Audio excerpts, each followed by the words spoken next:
Welcome. I'm going to show you a little demonstration on how I make a dye journal for my flower quilts. Here I'm starting out with 10 yards of mercantized cotton that I got at Dharma Trading. I'm cutting them into half-yard pieces. That gives me 20 pieces. Now I make my soda ash and water bath. Here I'm using 1 cup of soda ash for every gallon of water, and I mix it and dissolve it so it's really dissolved in hot water. I make sure every bit of the fabric is wet, and then I let it soak for at least 20 minutes, every once in a while coming out and squishing it. This is a plastic container that I love to use for food, but now I use it for soda ash, and it has a scooper inside.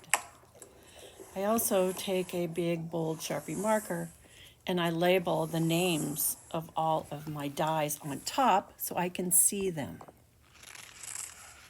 Here my fabric is ready. I've taken it out of the soda ash soak, and it's time for the washing machine. In the washing machine, I am just going to spin it dry. That's all I'm doing. So on my washing machine, it says drain and spin. So I just dump all that wet fabric in, push or turn the knob to the right setting, which is drain and spin. And I let it go. After it's done spinning, it will be slightly damp, but it's ready to be used.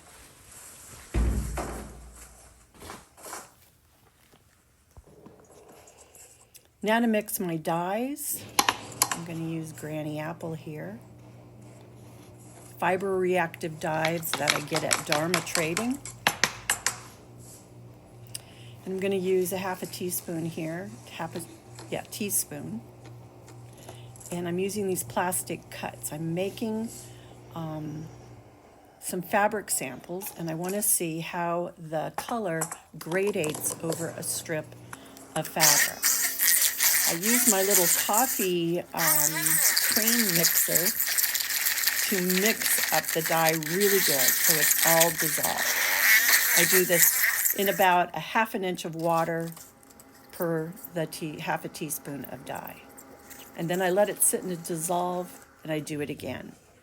And here you can see I keep a plastic spoon for each color that I'm testing. These are all new colors I've never used before, and I want to see and document them in my journal. Now I'm adding a little bit more water, about a half a cup to each one. I'm going to stir them, make sure it's really dissolved.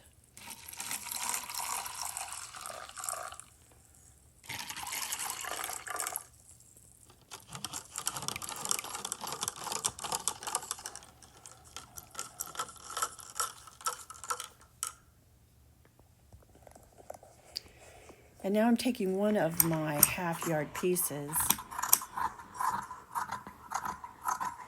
and I'm going to cut strips of fabric. These will be my test swatches for each color in my plastic cups.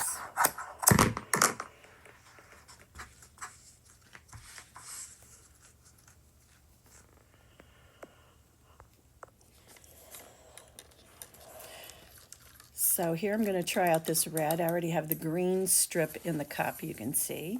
I take my strip, and I'm going to dunk it all the way down in the bottom of the cup using my spoon, but I'm going to leave 2 inches of white fabric at the top, at least 2 inches. Then I lift it up and down a few times. I put it back in, except I'm not going to put all of it back in. I'm going to leave about 2 inches out of the cup and out of the dye. The longer the strip stays in the dye, the darker the fabric will get. And I want to see the gradation color of each of these strips.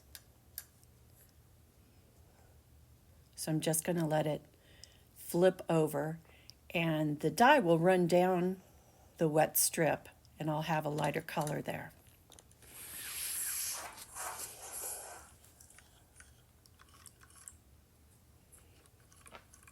Here's another color I'm doing.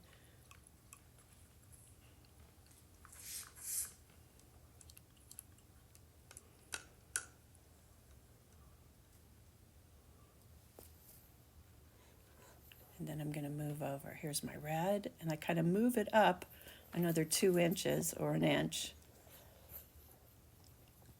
Every few minutes I'll lift up the color swatch so that I get a gradation as it's going down.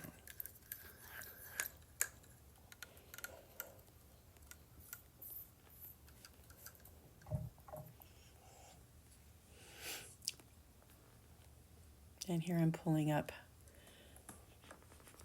this fuchsia.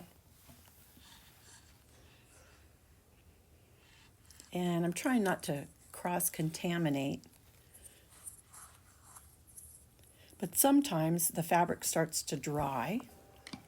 So I come at the tips, at the tops of the fabric, and I will drizzle some fresh water over, and it will dilute the dye on the fabric, and now I can see the palest color I can get.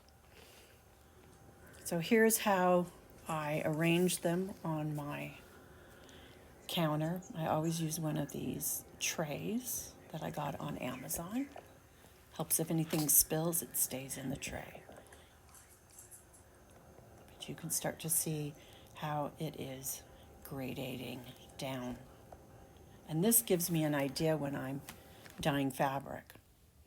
Here they are drying, and then here they are put in my dye journal. I write notes, I cut them in a gradation, the lightest color to the darkest color. And now I know when I go to dye what color I can mix and use.